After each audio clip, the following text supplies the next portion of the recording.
नमस्कार, मी राहुल कुलकर्णी. आज मी जे काही सांगतोय ते प्रेक्षकांना असं वाटेल की काय आवश्यकता नव्हती याची. झाली चूक. बरं, एका ठिकाणी नाही, दोन ठिकाणी झाली. दोन वरिष्ठ राजकीय नेत्यांनी केली आहे. म्हणजे त्यांच्या ॲटलिस्ट कुटुंबातले सदस्य तर राजकारणात खूप दीर्घकाळापासून आहेत. मग याची चर्चा का?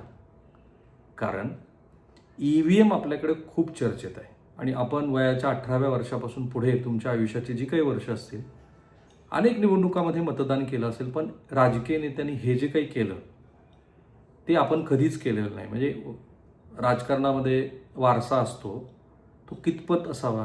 जिल्हा परिषदेचं सदस्य, नगरपालिकेचं सदस्यत्व, सरपंचपद मिळवण्यापर्यंत ठीक आहे हो, पण तुम्ही EVM मशीन कसं काम करतं हे जर छोट्या मुलांना दाखवण्यासाठी EVM केंद्रात घेऊन जात असाल तर ह्याचा अर्थ तुमच्यावर गुन्हा दाखल होऊ शकतो, व्हायला हवा.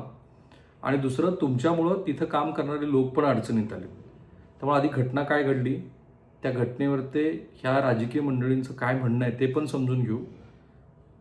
झालंय असं की वडिलांसोबत मतदानाला गेलेल्या मुलांनी EVMचं बटन दाबलं. एका घटनेत बटन दाबलं आणि एका घटनेत मुलगाच तिथे साक्षीदार होता. दोन ठिकाणी हे घडलं. एक तर छत्रपती संभाजीनगरमधल्या जालन्यात घडलं आणि सोलापूर जिल्ह्यातल्या अकलूजमध्ये घडलं. आपल्याला सगळ्यांनाच कल्पना आहे की जवळपास 125 पंचायत समित्या आणि 12 जिल्हा परिषदांसाठी आज मतदान होतं आहे. फेब्रुवारी 7ला सुरू झालेली ही मतदानाची प्रक्रिया ही 30-35 जिल्हा परिषदांच्या निवडणुका ज्या रखडलेल्या होत्या त्या प्रक्रियेची ही सुरुवात आहे. तो 7:30 वाजता जेव्हा हे मतदान सुरू झालं तेव्हा राज्यात वेगवेगळ्या ठिकाणी वेगवेगळे मुद्दे आलेच चर्चेला. कुठे EVM मशीनच बंद पडलं, जसं अलिबागमध्ये EVMमध्ये तांत्रिक बिघाड झाल्यानं मतदानाची प्रक्रिया प्रभावित झाली. पण ह्या दोन गोष्टी अशा घडल्या, घटना अशा घडल्या की त्यानंतर खूप सारे कायदेशीर प्रश्न निर्माण झाले. एक तर छत्रपती संभाजीनगर जिल्ह्यातल्या शिंदे सेनेच्या वतीनं राजकारणात सक्रिय सहभाग घेणारे भुमरे पिता पुत्र, एक आमदार एक खासदार, म्हणजे देशाच्या संसदेतला कायदा बनवणारे एक सदस्य आणि महाराष्ट्र विधिमंडळातले कायदा बनवणारे एक सदस्य. सो शिवसेनेचे आमदार विलास भुमरे यांनी मतदान करताना त्यांच्या लहान मुलालाही सोबत उभा केलं. म्हणजे भुमरेंच्या बोटावरती शाई लावली, इट्स ओके, पण तिथे काम करणाऱ्या कर्मचाऱ्यांनी मुलाच्या पण बोटावरती शाई लावली. म्हणून मी म्हटलं की तिथे त्यांनी ही कृती केली, ते स्वतः तर अडचणीत आलेच, पण त्या कर्मचाऱ्यांना पण अडचणीत आणलं, कारण त्यामुळे वाद निर्माण झाला. आणि त्याशिवाय अकलूजच्या यशवंतनगर मतदान केंद्रावर जिल्हा परिषद उमेदवार असलेले अर्जुनसिंग मोहिते पाटील यांच्या लहान मुलानं EVMचं बटन दाबल्याची घटना घडली. अर्जुनसिंग मोहिते पाटील याच्यावरती पुढं असं म्हणाले की मुलाला मतदान कसं होतं हे पाहायचं होतं, पण अधिकाऱ्यांच्या समक्ष हा प्रकार घडलाय, मी ते मुलाला अधिकाऱ्यांच्या समक्ष दाखवलंय. त्यामुळं त्यांचं काय म्हणणं आहे मोहिते पाटलांचं ते मी तुम्हाला सांगितलं, आणि त्यांचं पुढंही असं म्हणणं आहे की ह्या संदर्भात काही तक्रार नाही आहे कुणाची. आता राहिला भुमरेंचं काय म्हणणं आहे तो भाग, तर ते दोघेही भुमरे पिता पुत्र काय म्हणाले ते तुम्ही ऐका. निवडणूक आयोगाने या प्रकरणाची गंभीर दखल घेतली असते. लहान लेकराबाळाचं हे बघा, त्यात काही नाही. लहान मुलगा होता, मी मतदान केंद्रात गेलो, तो माझ्यासोबत आला. शेवटी मुलाचा हट्ट असल्यानंतर वडील हट्ट कधी ना करू शकत नाही. त्यामुळं निवडणूक आयोगाचा किंवा केंद्रात कुठली त्याची नियमाची पायमल्ली झाली नाही. त्या ठिकाणी माझा मतदान हक्क त्या ठिकाणी मीच बजावलेला. तुमच्या गावातल्या मतदान केंद्रावर आमदार विलास भुमरे हे मतदान केले. मतदानाच्या वेळेस त्यांचा मुलगाही गेला, त्यांनी बटन दाबलं अशी चर्चा आहे आणि शाई पण लावली. याची गंभीर दखल आता निवडणूक प्रक्रिया इतकं मला काही ऐकू घ्यायला हल्ली पूर्वी मला काही माहित नाही. इकडे मी नव्हतो तिथं, आता मी माहिती घेईन. मला काहीच माहिती नाही. मी तुम्ही बघितलं, मी इकडे मला काही कल्पना नाही. मतदान केंद्रावर अख्खं कुटुंब घेऊन जात आहेत अशी चर्चा आता सुरू झाली आहे. मी काय म्हणतो, मतदानाला तर कुटुंब जातच ना सोबत. मतदानाला कुटुंब जात नाही का सोबत? आता ऐकून घ्या ना, लेकरा बाळा सहित जाते. लेकरा बाळ कुठे ठेवते? म्हणजे याचं समर्थन करता का की बटन मला काय म्हणायचं, ऐकून घ्या ना, लेकरा बाळाला घेऊनच जाणार ना, आणि सगळं कुटुंब जातं. आता तुम्ही इथं या ना, इथं आले ना तर तुम्हाला सगळं कुटुंब दिसतं ना मतदानाला जाताना. आता आहे की सामान्य माणसाकडनं झाली चूक तर ठीक आहे, लोकप्रतिनिधी आहेत त्यांना हे कळायला पाहिजे की मुलाला मतदान केंद्राच्या जिथं आपण मतदान करतो तिथं घेऊन जाऊ नये, त्याच्या पोटाला शाई लावून घेऊ नये. आता काय मला काहीच माहिती नाही, मी माहिती घेईन, मला माहिती नाही त्याच्यामुळे मी काही बोलणार नाही. काय तुमच्या समोर मी इथं उभा आहे आणि मी इकडे आहे, त्याच्यामुळे मला काहीच माहिती नाही.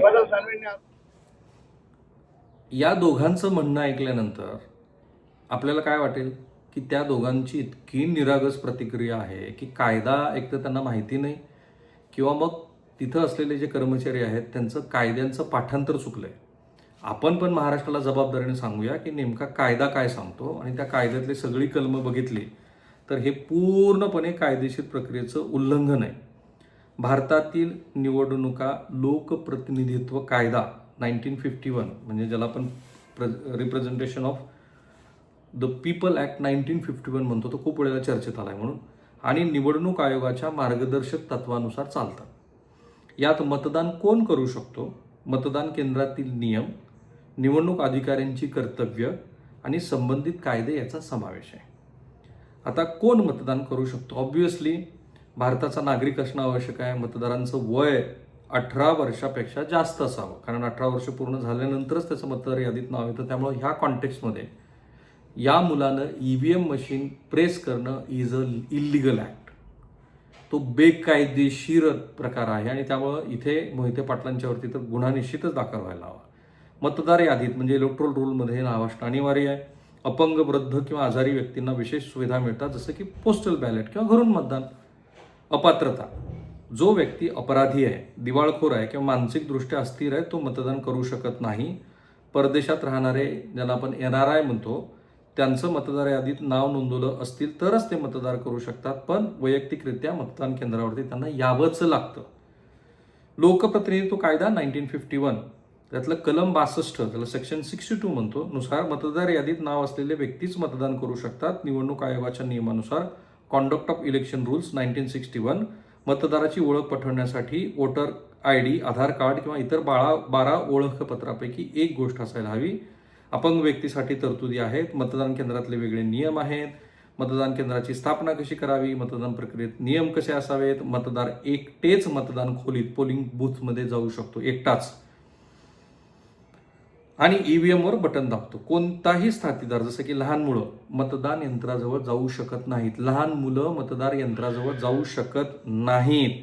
मतदानानंतर बोटावर शाई लावली जाते. मतदान केंद्रावर मोबाईल, कॅमेरा किंवा इतर कोणतंही साहित्य आणण्यास मनाई आहे. मतदानाची गोपनीयता राखणं अनिवार्य आहे. जर उल्लंघन झालं तर काय, म्हणजे मोहिते पाटील आणि भुमरे यांना काय शिक्षा होऊ शकते? जर कोणी दुसऱ्याच्या नावानं मतदान केलं, बोगस वोटिंग, किंवा मतदान प्रक्रिया प्रभावित केली तर लोकप्रतिनिधित्व कायदा 1951च्या कलम 128, 134 नुसार दंड किंवा तुरुंगवास होऊ शकतो. तुरुंगवास. EVM छेडछाड केल्यास कठोर कारवाई.